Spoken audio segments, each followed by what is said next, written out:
how to actually cure your anxiety completely. I cured my anxiety completely. Came off of medication that I had been on for over 16 years. Completely, totally cured my anxiety. I do not have anxiety anymore at all. And one of the ways I did this was cutting out the news, cutting out any sort of content that didn't make me feel good.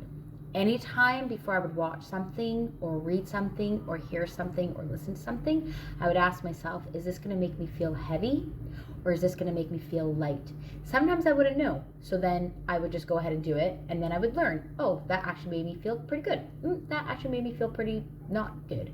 And that's how I would learn. But a big thing that I did was I cut out the news completely, every single news outlet. I also completely stopped watching movies, stopped watching TV shows, got rid of Netflix, any subscriptions, just everything. I intentionally paid attention to what content I was consuming. So I'm here to tell you that you can do the same. And if you want to heal your anxiety, heal your depression, heal whatever mental health struggle that you are currently facing, one of the ways you can do that is make a choice, make a commitment, and you could start very small. You don't have to go extreme. You can start very small by making a choice, making a commitment to start paying attention to the content that you are consuming, and ask yourself, does this make me feel good? Does it make me feel light? Does it make me feel happy? Or does this make me feel dark and heavy and anxious or angry or just heavy? Does this feel heavy? And you can start small by either telling yourself, hey, I'm not going to go on my phone for the first, hour of the day, first 5 minutes of the day. I'm not going to use my phone before I go to bed. I'm not going to use my phone maybe the last hour before I go to bed. I'm not going to use any screens. Or you can maybe unsubscribe to certain accounts or unsubscribe to Netflix. You know what it is that you're capable of doing. I'm here to tell you, though, you are capable of doing more than you think you're capable of doing. If you really want to change your life and if you want to start feeling better, if you want to cure your anxieties, you are going to need to take steps that are different to what you are doing right now. Because whatever you're doing right now, it's not working. And you want to start implementing these steps into your life that will work. And you will have to make some moves. You will have to make some changes. But if you want it bad enough, you'll be willing to do it, and you're able to do it, and you're so capable of it. And so you're gonna have to make these changes. You're gonna have to stop watching certain content. You're gonna have to stop listening to certain news outlets. You're gonna have to start paying attention, intentionally paying attention to what it is that you're consuming. A big thing that will happen, though, is you will start getting people telling you, and this might even be internal voices from yourself saying, but hey, I gotta be in the know. I gotta keep up with the news. I have to know what's going on. If I don't know what's going on, then what? Exactly, then what? If I don't know what's going on at the other side of the world, then what? You might feel stupid, you might feel naive, you might feel like, hey, I have nothing to contribute to these conversations. But so what? That's to the ego.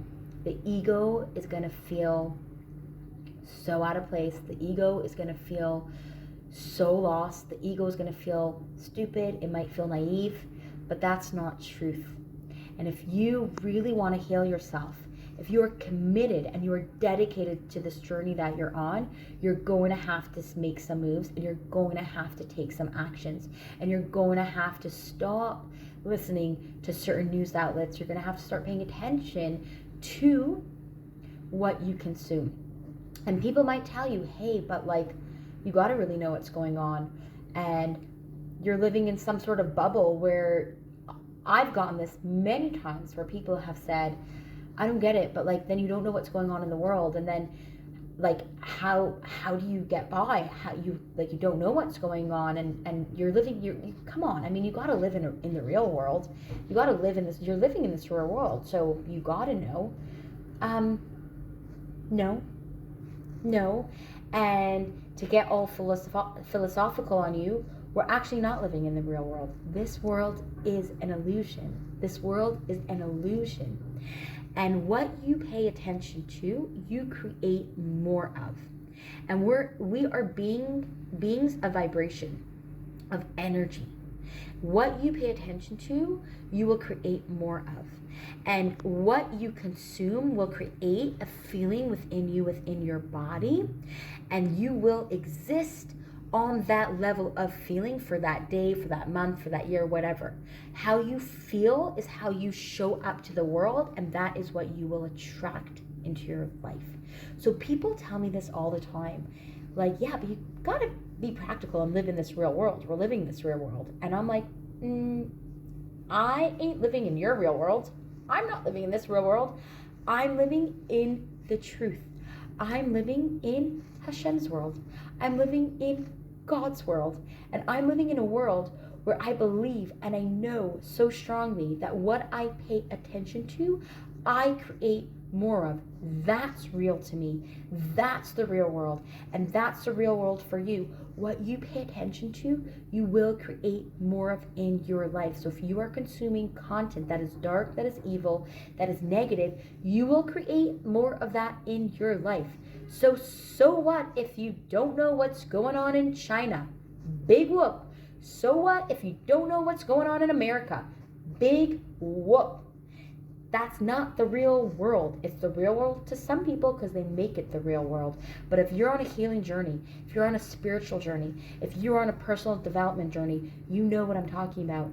You know I'm speaking truth to you. Yes, you. You know that's not the real world. Your real world is the world where you believe that, yes, my thoughts and what I pay attention to, I attract more of into my life, and I create more of into my life.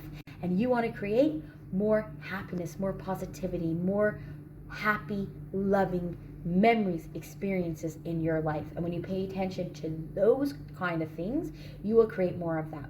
Not only will you create more of that, when you pay attention, and not only that, when you pay attention, what you pay attention to will create a feeling within your body. We are all energy. We are all vibrationals. Even according to Kabbalah to Hasidus, especially according to Kabbalah and Hasidus, we are all operating on energetic levels based off of our thoughts and then the feelings in our body. So what you pay attention to will create a feeling in your body. You will show up to the world how you feel in your body. What you pay attention to will create that feeling in your body. So if you are listening and paying attention to things that are creating a really good sense in your body, you will show up to this world feeling good. You will attract good. If you are paying attention to negativity and trying to be a part of this real world because I don't want to feel naive or stupid, you will feel heaviness in your body. You will feel, I don't like that feeling.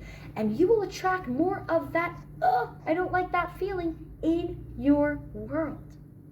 So really, who's living in the real world here? The ones that are paying attention to the news and what's going on, because like, hey, you got to live in the real world, or you who understands how the real world actually works. This world is an illusion. What we pay attention to, we create more of in our life.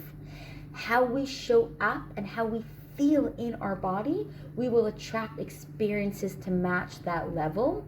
And the way we get to good feeling levels in our body is by paying attention to good, happy things. So when we pay attention to good, happy positivity, what other people might say as, hey, be rational, be realistic, don't be living in such a wazoo flighty bubble. Okay, that bubble that I'm talking about, when you show up in that love and joy bubble, you will feel, when you pay attention to that, you will feel joyous in your body, and you will show up to life with that energy, and you will attract more of those experiences in your life. That's really how the real world works.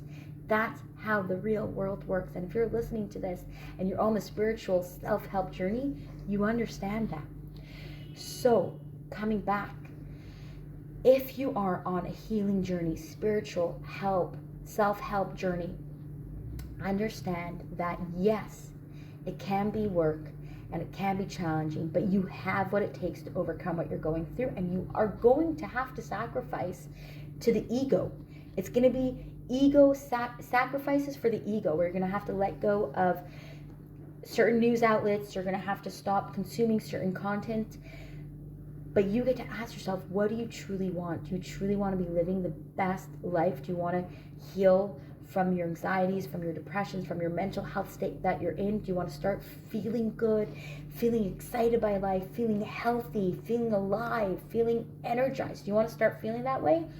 You're going to have to put in the work to actually get there. And one thing that I highly suggest you do is take time away from content. And if you don't know yet what content actually makes you feel good, cut it all out. Just cut it all out, and then slowly implement Torah content that feeds your soul, Hasidus, Kabbalah, personal development, self-help, spirituality. Listen to that content that feeds your soul, because that will make you feel good. When you feel good in your body, you will show up to life feeling good, and then you will attract more of that into your vibration, into your experience. The more you attract that into your experience, the more you will speak about it. The more you speak about it, the more you will create it. And just the opposite. So don't get stuck in the trap of, hey, you gotta, stop being so high up there in your flighty bubble. You gotta come down into the real world. You can just say, hey, I get that that's your real world, but it's not really my real world. So I don't need to come to your real world. You can come to my real world, or we can just both live in each other's real world. But if you're listening to this, you understand what I'm saying, what the real world is. So pay attention. If you want to cure your anxiety, pay attention to the content that you are consuming. And I'm not saying it's easy. I'm not here to say it's easy. But anything that's worthwhile to hold on to keep, will come with some sort of struggle, will come with some sort of fight, some sort of growth, some sort of challenge. And it might be challenging to let go of the content, but you can do it. And I'm here to support you along the way. Start small or start big, whichever, but take an action. Take a move. Commit to not looking at your phone 5 minutes after you wake up for 5 minutes. Commit to not looking at your phone before you go to bed. Commit to going off of certain accounts. Commit to delete maybe social media for 30 days. Commit to deleting social media for a week. Whatever feels good to you, commit to it. Commit to yourself, because you owe it to yourself and you want it and you can have it. You can start living the life you truly want to be living. And if you're not happy with your life, if you are going through some sort of struggle, especially mental health struggle, know you yourself are the one that's going to save you, and you are so capable of this. And number one, start with paying attention to what you consume. Bring in more of what makes you feel good. Take out anything that doesn't make you feel good. Sending so much love.